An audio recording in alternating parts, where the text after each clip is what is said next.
Olá a todos, professor João Henrique, colegas de curso. Essa é minha apresentação de Seminários em Computação 3, Sistemas de Computação, o curso de Doutorado em Computação da Universidade Federal de Uberlândia. Eu sou o João Vitor e farei a apresentação de uma tese de doutorado apresentada pela autora Rosa Helena Pettinini Silva Rossi, no ano de 2019, e essa tese foi apresentada à Escola Politécnica da USP. O tema da tese é Análise de Sentimentos para o Auxílio na Gestão das Cidades Inteligentes. Por que a escolha dessa tese? Porque ela tem uma grande aderência àquilo que eu e meu orientador provavelmente desenvolveremos ao longo da nossa pesquisa de doutorado. Então, a aderência dessa tese foi a grande motivação para a escolha nessa apresentação.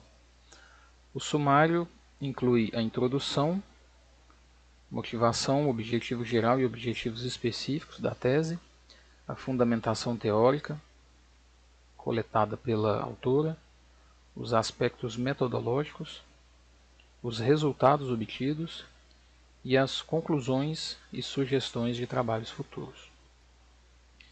Então, na introdução, a autora já começa abordando, citando que em 2019, 55% da população mundial já vivia em cidades.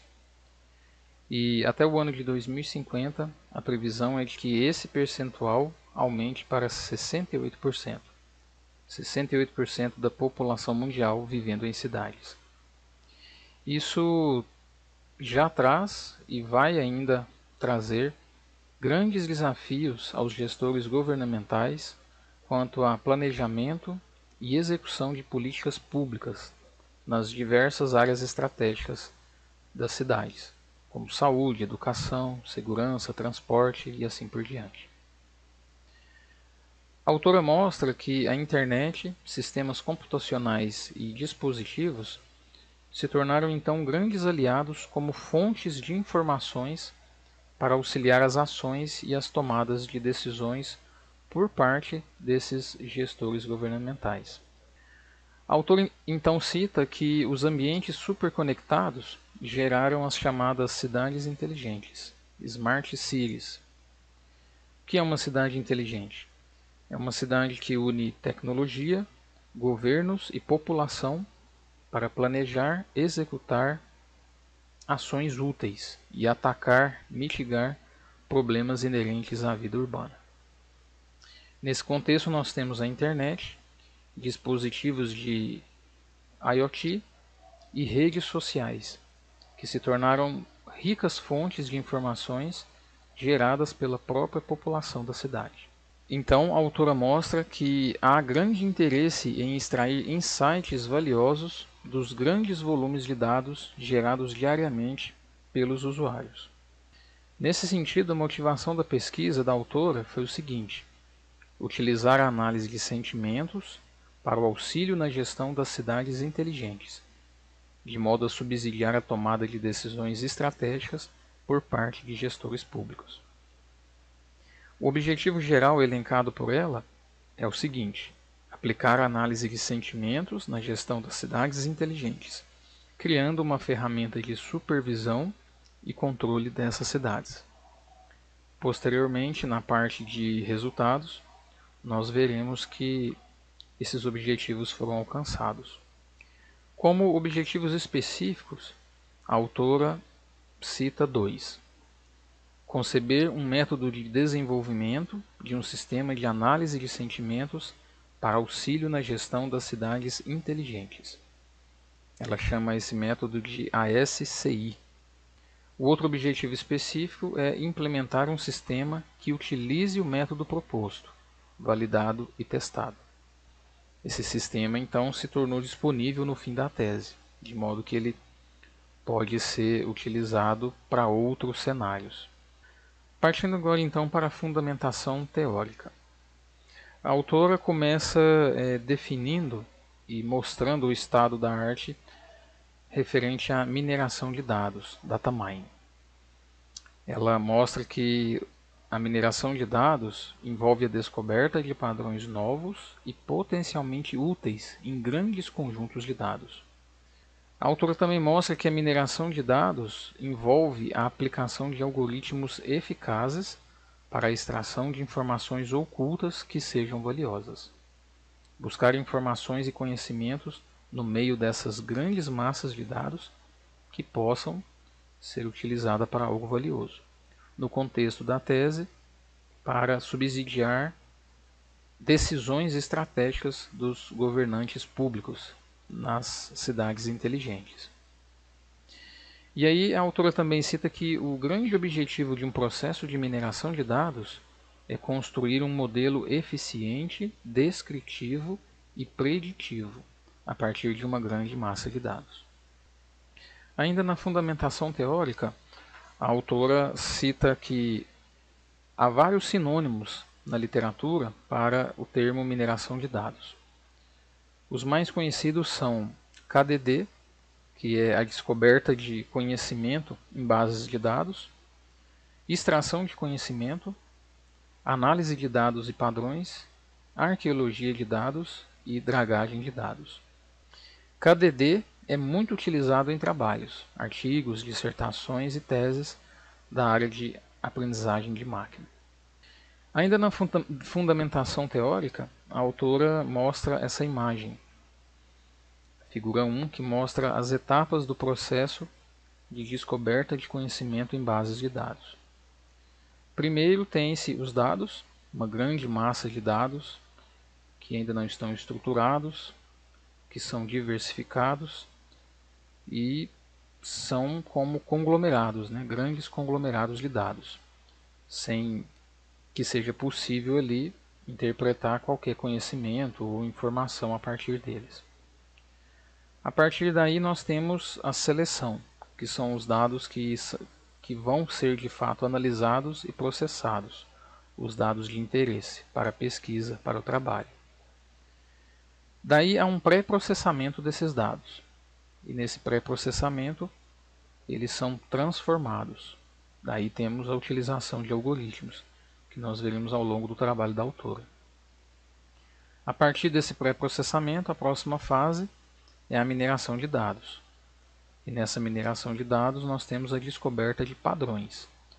Realmente aqui então nós agora já temos a geração de informações úteis, conhecimento, através aí, por exemplo, de categorias, rótulos. Então nós podemos dar forma a esses dados e utilizá-los, por exemplo, para a tomada de decisões ou outros objetivos. Daí temos a última fase, que é a interpretação e avaliação, que essa de fato gera então o conhecimento aplicável, que daí é o que o modelo vai entregar, um conhecimento que pode ser utilizado para algum propósito. Ainda na fundamentação teórica, a autora então mostra uma parte muito importante de toda essa sistemática, de todo esse método, a metodologia que ela vai utilizar, que é a classificação dos dados. É uma parte crítica, é uma parte trabalhosa, que provavelmente demandou muito tempo e esforço por parte da autora. Na classificação dos dados, ela estuda, mostrando o estado da arte, ela cita alguns algoritmos muito utilizados por trabalhos correlatos. Esses algoritmos tiveram que ser escolhidos dentre vários algoritmos, e ela cita que os algoritmos utilizados nessa tese, escolhidos, foram máquinas de vetores de suporte, SVM, regressão logística, árvore de decisão, algoritmo do vizinho mais próximo, chamado de KNN, e redes bayesianas, que utiliza aí o algoritmo Navier-Bayes, também muito conhecido na matemática, na estatística, que utiliza aí métodos probabilísticos. Os algoritmos que estão sublinhados nesse slide são os algoritmos que serão elencados, que serão mostrados, que foram utilizados no trabalho da autora, ali na sua metodologia. E também nas fases de pré-processamento, extração de conhecimento e avaliação dos dados, foram utilizados algoritmos específicos, que vão ser citados aí mais adiante na metodologia. Ainda na fundamentação teórica, a autora define análise de sentimentos, também conhecido como mineração de opinião, um sinônimo, né, para análise de sentimentos. Ela mostra que a análise de sentimentos analisa as opiniões, sentimentos, avaliações, atitudes e emoções das pessoas em relação a entidades. Essas entidades podem ser produtos, serviços, eventos e outros. O objetivo da análise de sentimentos é definir ferramentas automáticas capazes de extrair informações subjetivas de textos em linguagens, de modo a criar conhecimento estruturado e acionável para ser utilizado em tomadas de decisões. E finalizando a fundamentação teórica, a autora pontua alguns conceitos importantes na análise de sentimentos, utilizado aqui no trabalho dela. O conceito de opinião, que é composta por pelo menos dois elementos, um alvo e um sentimento, o alvo sendo a entidade ou um aspecto da entidade. O sentimento envolve a atitude, a emoção do autor a respeito do determinado alvo. Como exemplo, para entender melhor, a autora cita essa opinião expressa aí por uma pessoa. Adorei conhecer São Paulo, excelentes restaurantes e boas opções de lazer, pena que tem muito trânsito. Então aqui podemos ver um exemplo de uma mensagem mesmo, né? Um tweet real. E daí ela faz então a divisão aqui para que possamos entender. A entidade, a opinião expressa foi referente à entidade de São Paulo, cidade de São Paulo, e nessa mensagem há alguns aspectos relacionados à entidade, à cidade, que foi restaurantes, lazer e trânsito. Daí ela forma quíntuplas, para que possa depois ser submetida aos algoritmos de classificação, pré-processamento e assim por diante. Por exemplo, temos uma quíntupla que compõe São Paulo, restaurantes, positivo, que foi o sentimento aí do emissor da mensagem, né, do tweet, no caso foi o Fernando, e a data dessa mensagem. Então esse tipo de estrutura aqui é montado durante aí a fase de captação, durante a fase de pré-processamento, para que possa ser submetida aí ao modelo.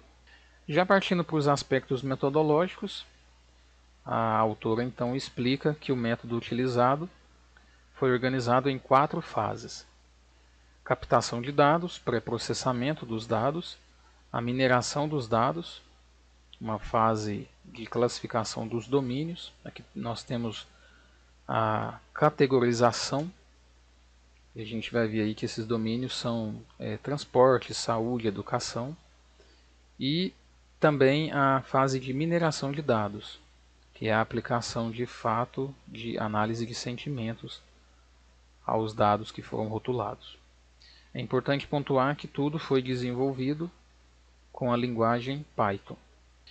Detalhando as fases, a primeira fase foi a captação dos dados, a geração dessa grande massa de dados aí. Foi utilizado a rede social Twitter, foram utilizados 800 tweets em dias alternados nos meses de março e abril do ano de 2019, através aí da API do próprio Twitter. Lá nos apêndices ali no final do trabalho, da tese, a autora inclusive coloca o código de como utilizar a API do próprio Twitter para essa captação de dados aí. A segunda fase, ela mostra o pré-processamento dos dados captados na fase 1. Esse pré-processamento utiliza a análise léxica, que é a tokenização das mensagens, a sanitização depois desses tokens, que é a retirada de caracteres especiais, acentos, links, URLs e assim por diante. Na segunda fase também há uma subfase de lematização, ou stemming, que é a redução ao radical original de palavras derivadas ou flexionadas. Por exemplo, real, realidade, realeza são semanticamente iguais e são representadas aí por um único radical. Isso reduz bastante ali a base de dados que vai ser submetida ao modelo. Outra subfase é a retirada de stop words, que são palavras que não serão úteis aí para os algoritmos que as processarão, né? São artigos, pronomes, numerais, conjunções, advérbios e assim por diante. Depois nós temos a quarta subfase, que é chamada de Bag of Words, né? BOW, que é a extração de características de textos, conjunto de palavras e a contagem da frequência de cada uma em um documento. Já na terceira fase, ela mostra que acontece a mineração de dados, que é a classificação dos dados pré-processados utilizando rótulos para criar domínios. Acontece nessa terceira fase uma subfase de filtragem das informações da fase 2, de acordo com os domínios pré-definidos: saúde, transporte, educação e assim por diante. Também nessa terceira fase, os dados da segunda fase foram separados em dois conjuntos, um conjunto para treinamento e um conjunto para testes. Os dados de treinamento foram submetidos aos algoritmos classificadores, 4 específicos, cujos desempenhos foram medidos e depois tabelados para serem apresentados como resultados. Os dados de testes foram utilizados na quarta fase. Nessa quarta fase, houve de fato a mineração de dados com a aplicação de análise de sentimentos. Os dados de treinamento da terceira fase são rotulados, então, de acordo com os domínios, são categorizados, e também quanto à sua polaridade de sentimentos. O que é a polaridade? Se o sentimento é positivo, neutro ou negativo.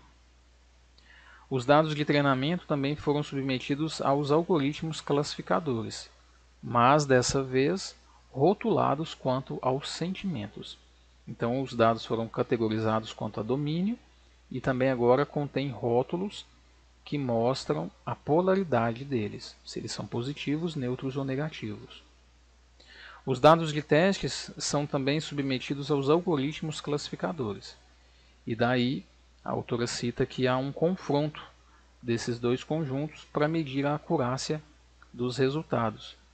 Daí, os dados de testes são também submetidos aos algoritmos classificadores. E aí a autora então faz o confronto entre os resultados obtidos com o conjunto de treinamento com os resultados obtidos com o conjunto de testes. Esses resultados são confrontados e são medidos quanto à acurácia, quanto à eficácia real desses resultados. Por fim, nós temos os resultados do trabalho da autora, da tese.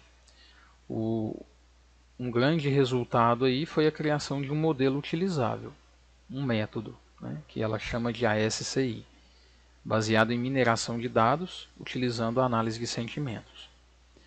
Daí um outro resultado, que é bastante interessante e mais detalhado aí durante o trabalho, é a aplicação desse modelo ASCI num estudo de caso real na Companhia de Engenharia de Transportes, de uma região previamente escolhida ali na cidade de São Paulo.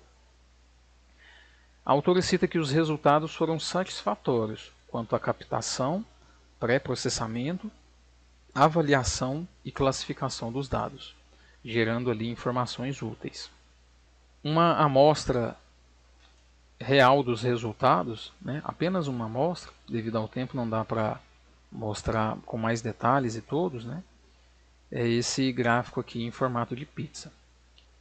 O resultado da análise dos dados que foram submetidos ao modelo que a autora construiu. Dos dados reais ali, né, os dados de treinamento, nós tivemos aqui nesse caso desse corpus referente ao domínio transporte, tivemos 42% foram com polaridade negativa, 26% com polaridade neutra e 32% com polaridade positiva. Daí, esses dados, então, foram confrontados com um conjunto aí de testes, né? Lembrando que foi feita a divisão entre dados de testes e dados de treinamento. Os dois resultados são confrontados. Nesse confronto específico desse domínio de transporte aqui, nós temos que a predição obteve uma acurácia, uma eficiência de 84%. Realmente o modelo da autora que ela propôs conseguiu aí chegar bem perto e conseguiu aqui ser validado. Ele realmente conseguiu, com aqueles dados de treinamento, aprender a avaliar aí esses conjuntos de dados, né? Esses tweets aí que foram coletados e foram submetidos ao modelo. Ele conseguiu então prever aí com 84% de eficiência. Na realidade, né, trazendo para a nossa realidade aqui, interpretando isso aqui, o que isso significa? Significa que o modelo consegue prever, ele é treinado, ele consegue prever realmente, através dos dados recebidos, e uma vez que esses resultados aqui são mostrados ali a uma pessoa real, a um gestor público, ou ali a um gestor que trabalha ali, por exemplo, na companhia de engenharia de tráfego ali na cidade de São Paulo, que foi o caso do estudo de caso, ele então vai observar, olhando esse gráfico aqui, que está havendo algum problema naquele momento referente ali ao trânsito, referente ao transporte. Ele consegue bater o olho aqui e verificar que o modelo está mostrando que há 44% ou melhor, 42% de emoções negativas naquele momento relativo ao trânsito naquela região em São Paulo. Daí ele vai tomar alguma atitude referente a isso. O que está acontecendo? Está havendo algum problema de engarrafamento? Está havendo algum problema relacionado a semáforos? Daí ele pode utilizar todo o aparato ali, né, câmeras ou outras coisas que forem viáveis, para entender o que é o problema e atacar realmente o problema. A possibilidade de que um agente público ali, ou uma pessoa, veja o que o modelo está entregando e possa tomar uma ação imediata baseado naquilo que ele está vendo. Por fim, temos as conclusões e sugestões de trabalhos futuros. Como conclusão, a autora mostra que a utilização da análise de sentimentos no contexto de cidades inteligentes realmente é eficaz. Ela também cita e mostra, né, conclui que a tese contribuiu com o desenvolvimento de um novo método para um sistema capaz de captar, tratar, processar e avaliar os sentimentos contidos numa grande massa de dados provenientes de cidadãos reais, de seres humanos reais. Também, como conclusão, foi a disponibilização de um sistema real, que ela chamou de ASCI, para utilização em outros cenários. E também foi possível ver o método proposto e o sistema construído em ação nesse estudo de caso aí realizado, que foi bem mais detalhado aí no trabalho, né? Por fim, como trabalhos futuros, a autora sugere a implementação de outros algoritmos classificadores, por exemplo, redes neurais artificiais, para construir modelos preditivos e que possam aí classificar informações utilizando análise de sentimentos. Outro trabalho futuro, né, um desafio, é acrescentar ao sistema que ela construiu, esse ASCI, interfaces gráficas que possam gerar gráficos mais específicos e pormenorizados. Outro trabalho futuro é ampliar o número de domínios de interesses, não só transporte, educação, saúde e segurança, outros domínios, e também utilizar sistemas baseados em análise de sentimentos para criar gatilhos automáticos que disparem ações com o mínimo da intervenção humana possível. Então é isso, pessoal. Agradeço a assistência de todos e estou aí disponível aí para responder as perguntas. Muito obrigado.